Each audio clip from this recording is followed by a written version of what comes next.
আসসালামু আলাইকুম। আজ আমি একটি রান্নার রেসিপি নিয়ে চলে আসলাম। তো ভিডিওটা একটু বড় হয়ে যাবে, তবুও আশা রাখি যে সব ফ্রেন্ডরা ভিডিওটা দেখবেন। ইনশাল্লাহ আমি কিন্তু সবাইকে সাপোর্ট করার চেষ্টা করি, যেই আমার সামনে আসেন। তো আমি আজ প্রথমে নাস্তার থেকে শুরু করতেছি রান্না করা। তো দুধটা ঢেলে দিলাম, দেওয়ার পরে এর ভিতরে যখন আমার দুধটা গরম হয়ে যাবে তখন এই যে চিনিটা দিয়ে দিব। তো চিনিটা দিয়ে দিচ্ছি। চিনিটা দেওয়ার পরে আন্দাজ করে দিলাম। তো তারপরে আমি কিন্তু অল্প একটু গুঁড়ো মিশিয়ে নিয়েছিলাম শেষের দিকে। যাই হোক, রান্নাটা এখন টকবক করে দুধটা উতলে আসলেই কিন্তু আমি দিয়ে দিব সিমাই ভেজে রেখে দিয়েছি, সেই সিমাইটা। তো একটু লবণ দিচ্ছি, এতে মিষ্টির ব্যালেন্সটা খুব ভালো আসে, তার জন্য লবণে। তো অনেকেই মিষ্টিতে লবণ পছন্দ করেন না, কিন্তু আমি একটু পছন্দ করি, তার জন্য দিয়ে থাকি। তো সিমাইটা আমি আগের থেকে এই যে ভেজে রেখে দিয়েছিলাম, সিমাইটা এখন এর সঙ্গে দিয়ে দিলাম। দিয়ে আর কিছুক্ষণ রান্নাটা করে নেব, একদমই স্কিপ করি নাই। যতটুকু রান্না করেছি যতক্ষণ পুরোটাই দেখিয়ে দিয়েছি। তো আরও একটু বাকি ছিল সিমাই, সেতটুকুও দিয়ে দিলাম। আমি প্রায় 30 জন মানুষের নাস্তা তৈরি করতেছি। তো তার জন্য পুরো 1 কেজি সিমাই দিয়ে দিলাম। দিয়ে যে সুন্দর করে ফুটে উঠতেছে যখন, তখন কিন্তু নামিয়ে নিলে হয়ে যাবে। তাই এভাবে কিন্তু আরও 2-3 মিনিট রান্নাটা করে নেব। আর এই সিমাইটা যত লাল হবে ততই কিন্তু রান্নাটা খেতে ভালো লাগে, সিমাইটার কালারটা ভালো আসে। আর আমি সিমাইটা ভেজে নিয়েছিলাম খালি খোলায়, আর শেষের দিকে একটু ঘি ছড়িয়ে দিলেই কিন্তু হয়ে যাবে, বেশি একটা দেওয়া লাগবে না, তাহলে এমনিতেই কিন্তু ভালো লাগে। আর আমি এর ভিতরে দিয়ে দিয়েছিলাম তেজপাতা আর 2টো এলাচ ফল ফাটিয়ে দিয়ে দিয়েছি গ্রানের জন্য, তাহলে গ্রানটা বেশ ভালো আসে। তো রান্নাটা আমার করা হয়ে গেল। এখন কিন্তু একটি পাত্রে আমি নামিয়ে নিচ্ছি সিমাইগুলো। আজ আমি অনেক বেশি রান্না, তার জন্য চুলায় রান্না করতে চলে আসছি। গ্যাসে রান্না করে এতটা করে উঠতে পারবো না, তার জন্য। তো সিমাইটা এখন আমি চীনাবাদাম আর কিশমিশ দিয়ে সুন্দর করে সাজিয়ে ফেলবো, ফেলে টেবিলে রেখে দিয়ে আসবো। তো দেখুন, আজ কিন্তু আমি এরপরে এই যে সিমাইটা রান্না আমার শেষ, এখন এটা রেখে আমি লুডুসটা রান্না করব। তো টেবিলে রেখে দিয়ে চলে যাচ্ছি, ঢাকা দিয়ে রেখে দিব। তো এখন আমার লুডুসের পানিটাও গরম হয়ে গেছে, স্বাদ মতো লবণটাও দিয়ে দিচ্ছি। দেওয়ার পরে লুডুসগুলোর প্যাকেট সবই আগে থেকে খুলে রেখে দেওয়া আছে। উতলে আসলেই কিন্তু টকবক করে যখন ফুটে আসবে লুডুসগুলো দিয়ে দিব। তো এই যে আমি এক এক করে সব লুডুসের প্যাকেটগুলো দিয়ে দিয়েছি। তো 2-3 মিনিট রান্না করলে লুডুসটা হয়ে যায়। তো লুডুসটা কিন্তু আমার এখন হয়ে গেছে। এখন এই লুডুসটাকে আমি পানিটা ঝরিয়ে নেব, নিয়ে ঠান্ডা পানি দিয়ে ধুয়ে নেব। তো একটি পাত্রে আমি লুডুসটা ঢেলে নিচ্ছি। নেওয়ার পরে ঠান্ডা পানি উপর থেকে ছড়িয়ে দিলে লুডুসটা ঝরঝরে হবে, যেহেতু বেশ কিছুক্ষণ রাখবো। সকাল থেকে আমি রান্নাটা শুরু করে দিয়েছি, তাহলে মেহমান আসলে কথা বলতেও সুবিধা হয় আর তাদের সঙ্গে সময় কাটাতে ভালো লাগে। তার জন্য আমি সকালবেলা এসে কিন্তু রান্নাটা শুরু করে নিয়েছি। তো কড়াইয়ে তেল দিয়ে দিলাম, আর এদিকে 4টে ডিম ভেঙে নিয়েছি লুডুসের জন্য। তো এখন ডিমটা সুন্দর করে ভেজে উঠিয়ে নেব। তো খুব সুন্দর করেই কিন্তু ডিমটা ভেজে উঠিয়ে নিচ্ছি, একটু লবণ ছিটে উপর থেকে ছড়িয়ে দিয়ে। তো এই যে আমার ডিমটা প্রায় ভাজা হয়ে গেছে, এখন উঠিয়ে নামিয়ে রেখে দেব। তো লুডুসেও কিন্তু তেমন কোনো উপকরণ মেশাচ্ছি না, লুডুসের মশলা আর ডিম দিয়েই করতেছি। তো এদিকে কাঁচামরিচ আর একটু পেঁয়াজ ভেজে নিয়ে কিন্তু লুডুসে দিলে বেশ ভালো লাগে খেতে, কালারটাও ভালো আসে। একটু হালকা একটু হলুদও দিয়ে দিব, দিয়ে সুন্দর করে এটা ভেজে নেব। নেওয়ার পরে যে লুডুসটা আমি একদম ঠান্ডা করে রেখেছি পানি দিয়ে ধুয়ে, সেই লুডুসটা এখন দিয়ে দিব। তো ভাজাটা প্রায় হয়ে আসছে। তো দেখুন কত সুন্দর কালার হয়ে গেছে। এখন দিয়ে দিচ্ছি লুডুসটা। তো ঠান্ডা পানি দিয়ে ধুয়ে নেওয়ার পরেও কিন্তু একটু দলা দলা ভাব থেকে গেছে, তবুও ঝরঝরে করে নিয়েছিলাম একটি চামচের সাহায্যে সুন্দর করে। তো পরে একদমই দলা ছিল না, দলাটা ভেঙে গিয়েছিল। তো এইভাবে করে কিন্তু লুডুসটা আমি রান্না করলাম। এখন উপর থেকে ডিমের যে ভেজে রেখেছিলাম ডিমগুলো ছড়িয়ে দিয়ে ভালো করে মিশিয়ে রেখে দেব।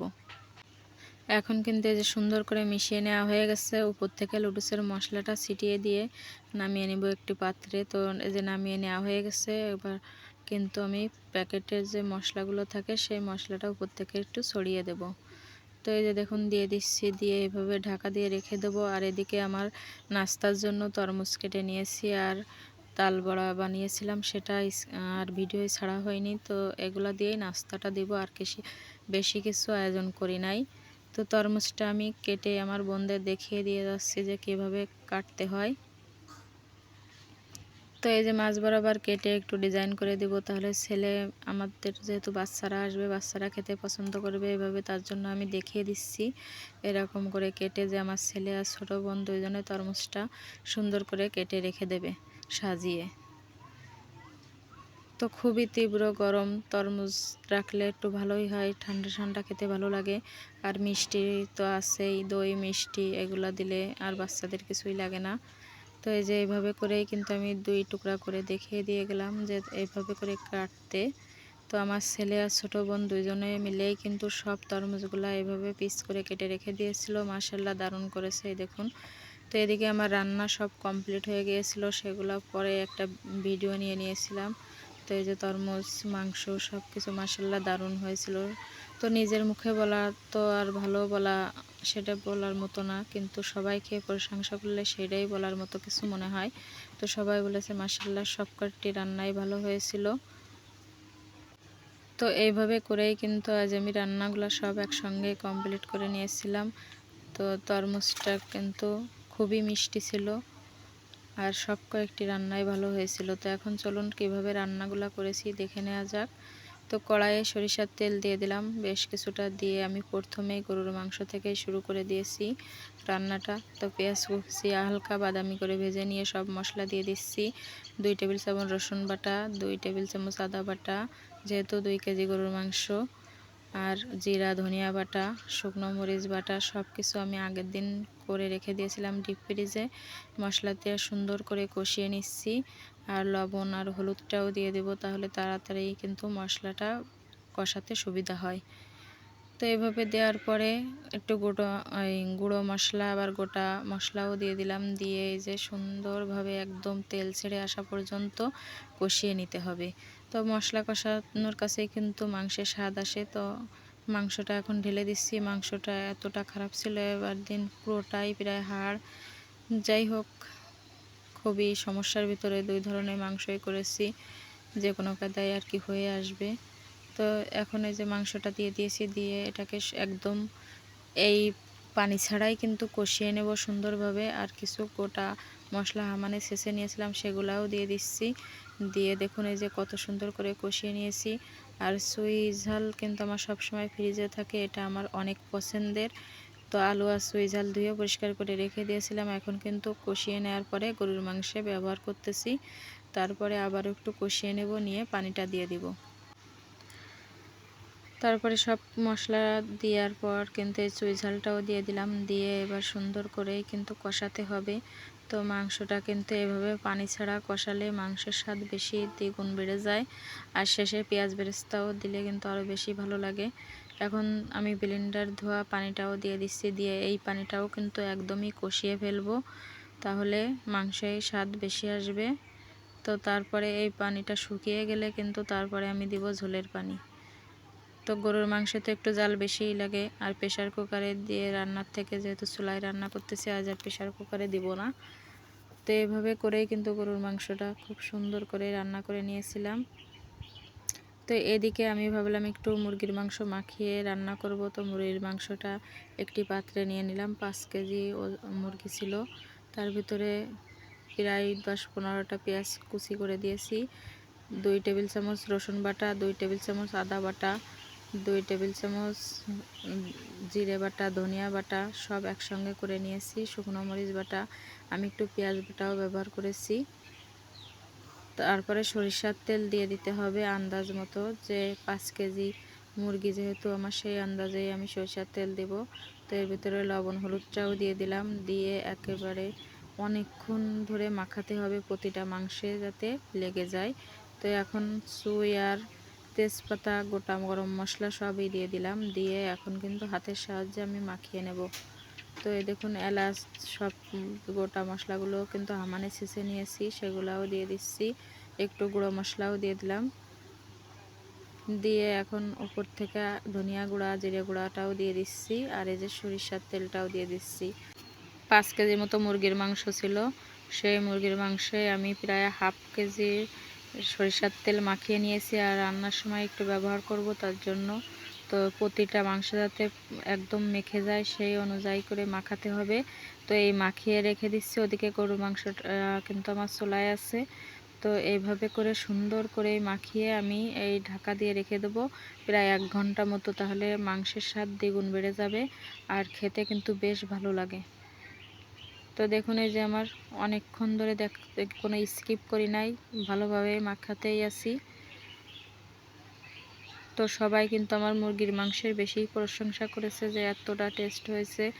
আমার মামাতো ভাই, মামা সবাই বলেছে মুরগির মাংসটা বেশি ভালো রান্না হয়েছে। এখন এইভাবে করে ঢাকা দিয়ে রেখে দেবো 1 ঘন্টার জন্য। তো এই যে ঢাকাটা দিয়ে রেখে দিয়েছি। এদিকে গরুর মাংসটা প্রায় হয়ে আসছে, সেই পানিটা শুকিয়ে আমি আবারও পানি দিয়ে দিয়েছিলাম। তো এইভাবে আরও কিছুক্ষণ সময় রান্না করা নেওয়ার পরে এখন ঢেলে নিব। তো দেখুন এই যে আমি ঢেলে নিচ্ছি একটি পাত্রে, যেহেতু লোক সংখ্যা বেশি একটু ঝোল রাখবো, একদম গা মাখা মাখা করব না।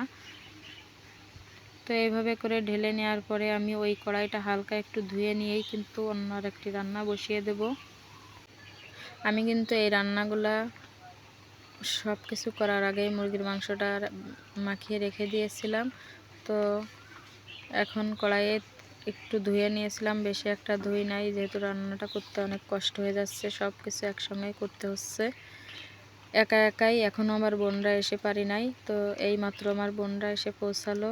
তো সেই মুরগির মাংস মাখানোটা কিন্তু একটু পেঁয়াজ বেরেস্তা ভেজে দিয়ে দিলাম, দিয়ে সুন্দর করে কষিয়ে নেব, কোনো পানি ব্যবহার করব না, একদম ভাজা ভাজা হয়ে যাবে মশলাটা। দেখুন এইভাবে হয়ে গেলে কিন্তু তলে লেগে লেগে আসবে, তখন কিন্তু পানিটা দিতে হবে। এদিকে আমার বোনকে একটু বসিয়ে রেখে গেছি, তো একদম ধরে গিয়েছে সাইডটা, ভিতরে পুড়ি নাই।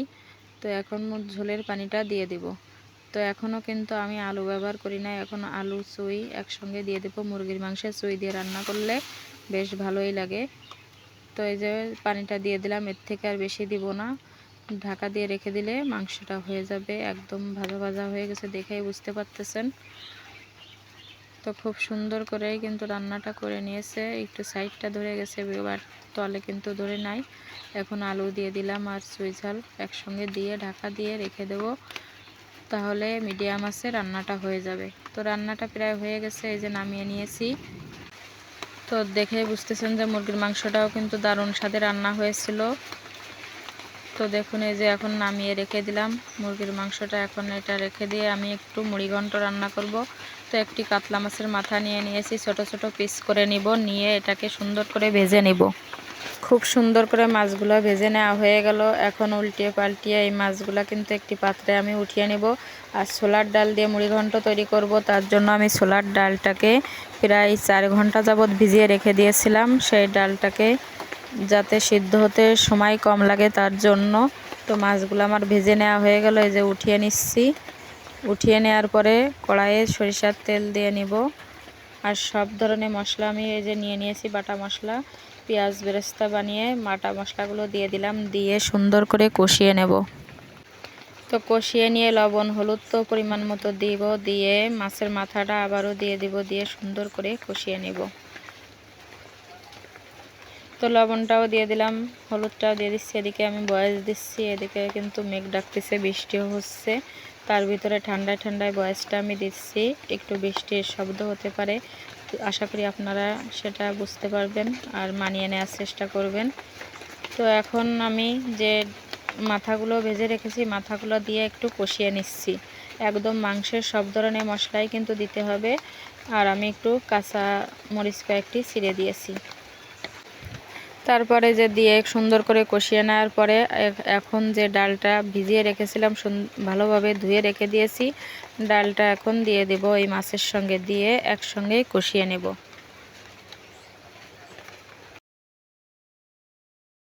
ডালটা ঢেলে দিচ্ছি, ঢেলে দেওয়ার পরে সুন্দরভাবে কিন্তু প্রায় 2-3 মিনিট ধরে কষাতে হবে, তাহলে ডালটা খেতে বেশি ভালো লাগবে। দিয়ে আমি কিন্তু চুলাই রান্না করে নিয়েছিলাম, তারপর একটু দেরি হয়ে যাচ্ছিল, তার জন্য এভাবে কষিয়ে নেওয়ার পরে প্রেশার কুকারে 2টা সিটি দিয়ে নিয়েছি, তাহলে রান্নাটা আমার সহজে হয়ে গেছে। এজন্য পরে স্কিপ হয়ে গেছে ভিডিওটা, সেটা আর করা হয়নি, যেহেতু গ্যাসে দিয়ে নিয়েছিলাম সিটি 2টো সিটি।